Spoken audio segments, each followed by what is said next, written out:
నెల్లూరు జిల్లా ఇందుకూరుపేట మండలం పున్నూరు గిరిజన కాలనీలో నెల్లూరు పార్లమెంట్ నియోజకవర్గం తెలుగుదేశం పార్టీ కార్యనిర్వాహక కార్యదర్శి పొన్నబోయిన చంద్రకిషోర్ యాదవ్ ఆధ్వర్యంలో ముఖ్యమంత్రి నారా చంద్రబాబు నాయుడు 75వ జన్మదినోత్సవ వేడుకలు ఘనంగా జరిగాయి. అనంతరం కేక్ కోసి సంబరాలు చేసుకున్నారు. ఈ సందర్భంగా ఆయన మాట్లాడుతూ టెక్నాలజీని యువతకు చేరవేసిన నవయువకుడు, యువతకు మార్గదర్శి ముఖ్యమంత్రి చంద్రబాబు నాయుడు జన్మదిన వేడుకలు కోవూరు నియోజకవర్గం శాసనసభ్యులు వేమిరెడ్డి ప్రశాంత్ రెడ్డి సూచనల మేరకు గిరిజన ప్రజల నివాసాల మధ్య జరుపుకోవడం ఎంతో ఆనందంగా ఉందన్నారు. మా జాతీయ తెలుగుదేశం పార్టీ అధ్యక్షులు, అదేవిధంగా ఆంధ్ర రాష్ట్రం విడిపోయిన తర్వాత ఆంధ్ర రాష్ట్రానికి రెండోసారి ముఖ్యమంత్రి, ఉమ్మడి ఆంధ్ర రాష్ట్రానికి ఎత్తుకుంటే 4వ దఫా ముఖ్యమంత్రిగా ఉన్నటువంటి పెద్దలు గౌరవనీయులు శ్రీ నారా చంద్రబాబు నాయుడు గారి జన్మదినాన్ని పురస్కరించుకొని ఈరోజు రాష్ట్ర వ్యాప్తంగా, అదేవిధంగా ముఖ్యంగా మా కోవూరు నియోజకవర్గ శాసనసభ్యురాలు గౌరవనీయులు పెద్దలు శ్రీమతి వేమిరెడ్డి ప్రశాంత్ రెడ్డి గారి ఆదేశాల మేరకు ఈరోజు కోవూరు నియోజకవర్గంలో ప్రతి గ్రామంలో, ప్రతి వాడవాడ యొక్క నారా చంద్రబాబు నాయుడు గారి జన్మదినాన్ని పురస్కరించుకొని వివిధ సేవా కార్యక్రమాలు చేయాలని వారి ఆదేశించడం, దానిలో భాగంగా ఈరోజు ఇందుకూరుపేట మండలం పున్నూరు గ్రామంలో ఎస్టీ కాలనీలో మా గౌరవ శాసనసభ్యురాలకి ఎక్కువగా వారు ఎస్టీ కాలనీలోనే ఎక్కువ సేవా కార్యక్రమాలు చేయమని చెప్తుంది. ఎక్కువగా ఆ పిల్లలు వాళ్ళ మధ్యలోనే మీరు ఏదో కార్యక్రమాలు చేస్తే దానికి ఎంతో స్వార్థకత ఉంటుంది కాబట్టి ఖచ్చితంగా అక్కడే చేయమని ఆమె ఎప్పుడు ఆదేశిస్తుంటారో దానిలో భాగంగా ఈరోజు ఇక్కడ చేయడం జరుగుతుంది. ఈరోజు నారా చంద్రబాబు నాయుడు గారు ఈ రాష్ట్రానికి ముఖ్యమంత్రిగా 2014లో విడిపోయిన తర్వాత ముఖ్యమంత్రి అయిన తర్వాత ఈ రాష్ట్రంని పురోగతిలో తీసుకుపోవాలని ఒక దృఢ సంకల్పంతో 5 ఏళ్ళు పనిచేసిన తర్వాత మళ్ళీ ఈ రాష్ట్రం వెనకబడిపోయిన తర్వాత ఈరోజు మళ్ళీ రెండోసారి ముఖ్యమంత్రి మన చంద్రబాబు నాయుడు అయితేనే రాష్ట్రాన్ని మరి ఘాట్లో పెట్టగలుగుతాడు. అభివృద్ధి సంక్షేమ కార్యక్రమాలని ఒక పందాన్ని తీసుకెళ్లే జోడెద్దులాగా ముందుకు తీసుకెళ్లే ఒక శక్తి సామర్థ్యాలు ఉన్న నాయకత్వం ఏదైనా ఉందంటే నారా చంద్రబాబు నాయుడుని గుర్తించి మళ్ళీ రాష్ట్ర ప్రజానీకం 2024లో మళ్ళీ చంద్రబాబు నాయుడికి, తెలుగుదేశం పార్టీకి, కూటమి ప్రభుత్వానికి అధికారం ఇవ్వడం జరిగింది. ఈరోజు చంద్రబాబు నాయుడు ఒక విజనరీ నాయకుడు, ఒక విజన్ గల నాయకుడు.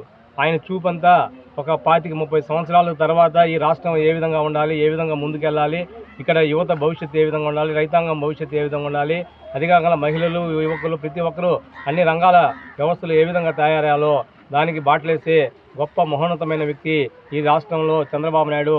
ఇటువంటి ముఖ్యమంత్రి చిక్కడం ఈ రాష్ట్ర ప్రజల యొక్క అదృష్టంగా మేము భావిస్తా ఉన్నాం.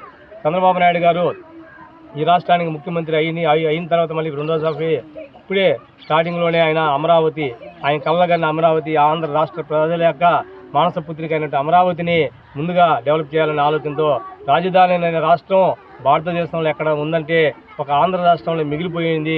ఆంధ్ర రాష్ట్రం రాజధాని లేని, తల్లి లేని రాష్ట్రంగా మిగిలిపోకూడదనే సంకల్పంతో ఈరోజు అమరావతికి మళ్ళీ పురుడు పోసుకొని అమరావతిలో అభివృద్ధి సంక్షేమ కార్యక్రమాలు, అక్కడ ఎన్నో ఉన్నత సంస్థలు తీసుకురావడం, అదేవిధంగా రింగ్ రోడ్లు ఏర్పాటు చేయడం, అమరావతికి ఒక ఉజ్వల భవిష్యత్తుని తీసుకురావాలి, యువతకు అమరావతికి ఒక గుండెకాయలాగా తీసుకురావాలి. ఐటీ రంగానికని భారతదేశంలోనే అమరావతి అత్యున్నత రాజధానిగా ఒక ముందు ఉన్న 3-4 రాజధానుల్లో అమరావతిని ఒక గొప్ప రాజధానిగా తీసుకురావాలనే సంకల్పంతో ఈరోజు అమరావతిని దృష్టి పెట్టి పూర్తి స్థాయిలో అక్కడ వారి యొక్క చర్యలు ప్రారంభించి అమరావతిని అభివృద్ధి చేసే కార్యక్రమాన్ని చేస్తూ ఉన్నారు.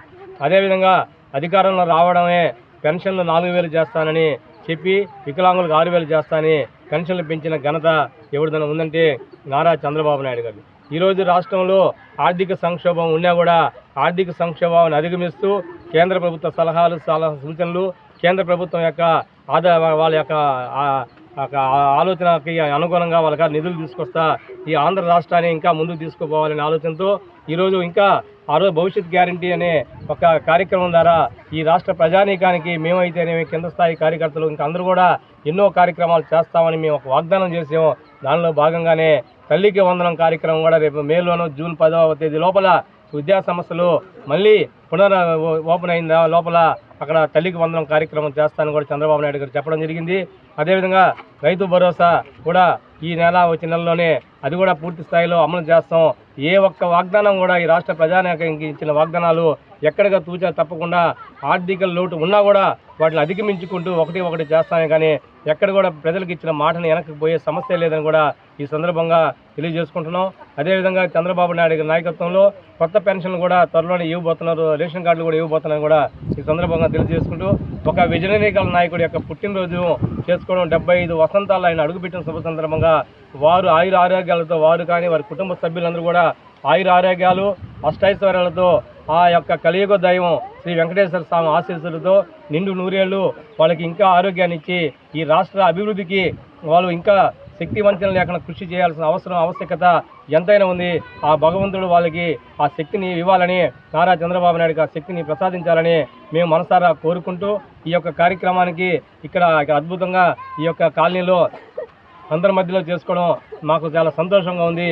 ఈ కార్యక్రమానికి చేయమని మాకు పురమాయించిన మా శాసనసభ్యురాలు కూడా ధన్యవాదాలు తెలియజేసుకుంటూ, మా శాసనసభ్యురాలు కూడా కోవూరు నియోజకవర్గంలో అభివృద్ధి సంక్షేమ కార్యక్రమాలన్నింటినీ ముందుకు తీసుకెళ్తున్నందుకు వారికి కూడా చంద్రబాబు నాయుడు యొక్క జన్మదినాన్ని పురస్కరించి వారికి కూడా ధన్యవాదాలు తెలియజేసుకుంటున్నాం. చంద్రబాబు నాయుడు గారు భవిష్యత్తు ఆశాజ్యోతి రాష్ట్రానికని కూడా ఈ సందర్భంగా తెలియజేసుకుంటూ సెలవు తీసుకున్నాం. జై చంద్రబాబు, జై తెలుగుదేశం.